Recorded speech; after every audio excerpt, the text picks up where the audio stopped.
Hello everyone, welcome to my channel. Today I will show you gameplay with the Atlas DDC.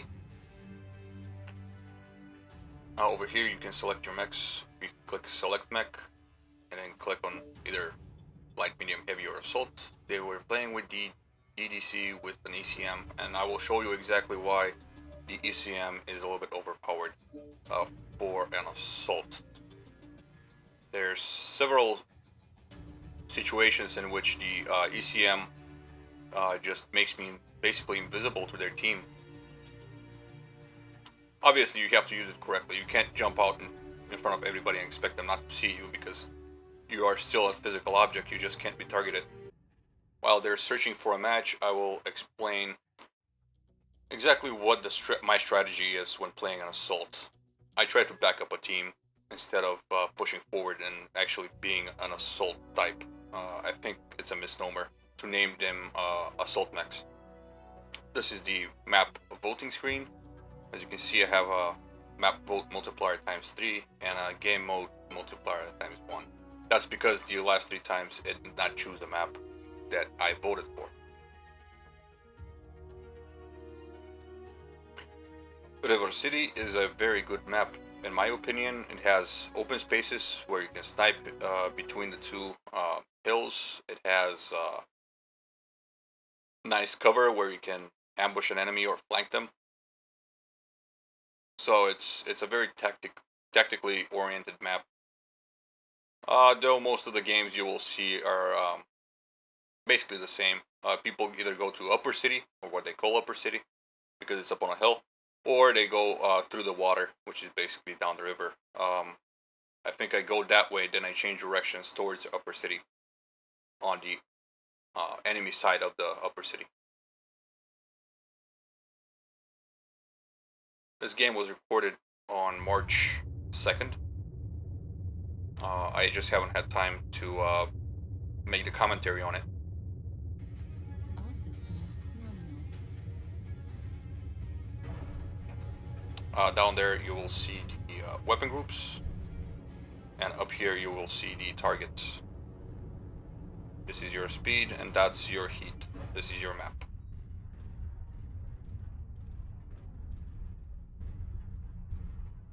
With F3 you can change to third person view, but there's a little drone that pops out behind your mech with a red light on it, and you're basically visible to anyone who's looking, night or day. And because the drone is flying a little bit above your mech, you can even be seen behind cover if the drone is sticking up on top of the cover. So not a great idea, especially for a light. The best time to use third person view is if you're engaging somebody who's using a lot of SRMs, or you're getting hit by LRMs, or by ballistic fire in the cockpit. Most of the time in those situations though, it's best to look away and back off, because you're not going to last that long to use third person view effectively. It's basically if you want to look over something and the enemy already knows you're there, you can use it. Or before you engage the enemy, if you like it, if it's more fun. In third person view you lose the map, which is a big downfall. Here I'm kind of waiting for my team to decide where to go, and as you can see on the bottom, I'm talking to them. I'm asking, where are we going, guys, and what's going on? Sí. As you can see, they answered me. I answered back. Now I know that there's somebody who's coming in behind me.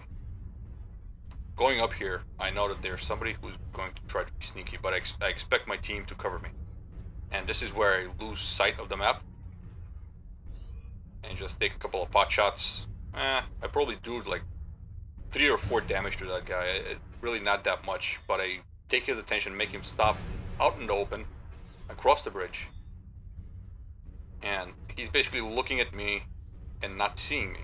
First, because I don't have a red triangle on top of my head, like the enemy you can see I have that has been spotted going around me. This is where I'm not looking at the map. I'm looking at my team, trying to decide if I want to go forward pull back, and the red triangle that's sneaking in behind me disappeared. So he's gonna catch me unaware. This is what you want to do with a light. Catch an assault unaware. And here he's shooting at me. There we go. I turn around. There he is. I miss. And another miss. And another miss. Shooting somebody who's underwater, under the terrain like that is very confusing. Disorienting a little bit. Also, I think I had a leg spike at that point, and I didn't aim where I wanted to aim. But either way, my team helped me out. I noticed that my ECM is locked, so I tried to get under cover, tried to find out who's blocking it. Then I figured out, hey, it's probably that light that ran away. I was checking to see if the guy who was countering my ECM was the one who's dead, and wasn't. So now I'm going to go and support the team that only has 4 people over at Echo 5. Target acquired.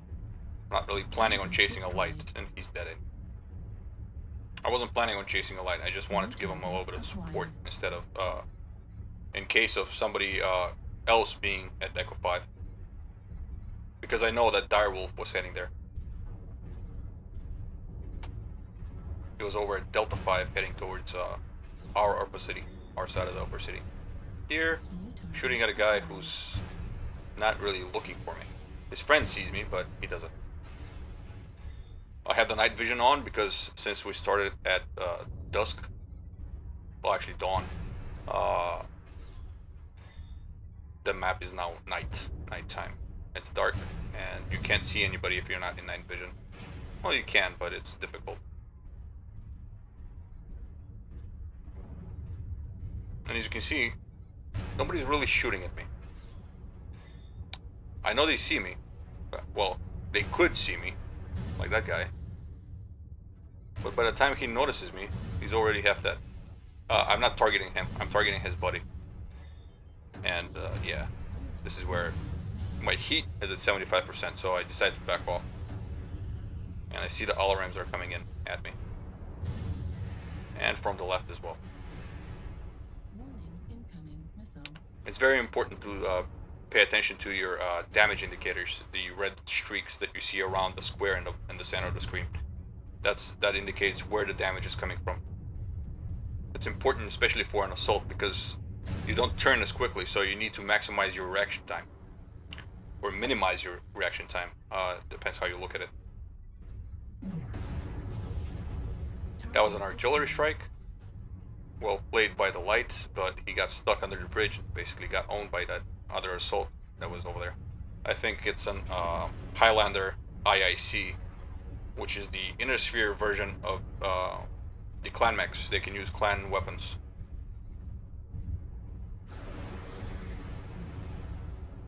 There's another Atlas. As you can see, I'm not really pushing to get in front of my team. I'm not taking shots unless I have an open target. That's to minimize team damage. Because, well, team damage is the biggest point sink that you can have in the game. You're better off not doing any damage than doing even a little bit of team damage. And as you can see, I'm not really doing that much in this game. It doesn't look like I'm doing much in the game. I don't have any kills. I haven't been pushing. I haven't been brawling face to face with their whole team. I haven't been on the front lines. We've lost 5 mechs, true, but I knew that the game was going well because my team had the enemy team surrounded. So I wasn't really in a rush to rush in and get myself killed when I have this much firepower to lose for my team. And there's the last guy dead. And you'll see, even in this boring game, at least it was boring to me, there were no shootouts or any epic battles, one-on-one or one-on-two. But as you can see, my damage is 537. I have only done 1 team damage. That's probably a missile going out of whack. I have spotting assists. I have components destroyed, savior kills, flanking. I held my lance together, and I'm second on damage done. After this boring game, second on damage done. I haven't taken any damage.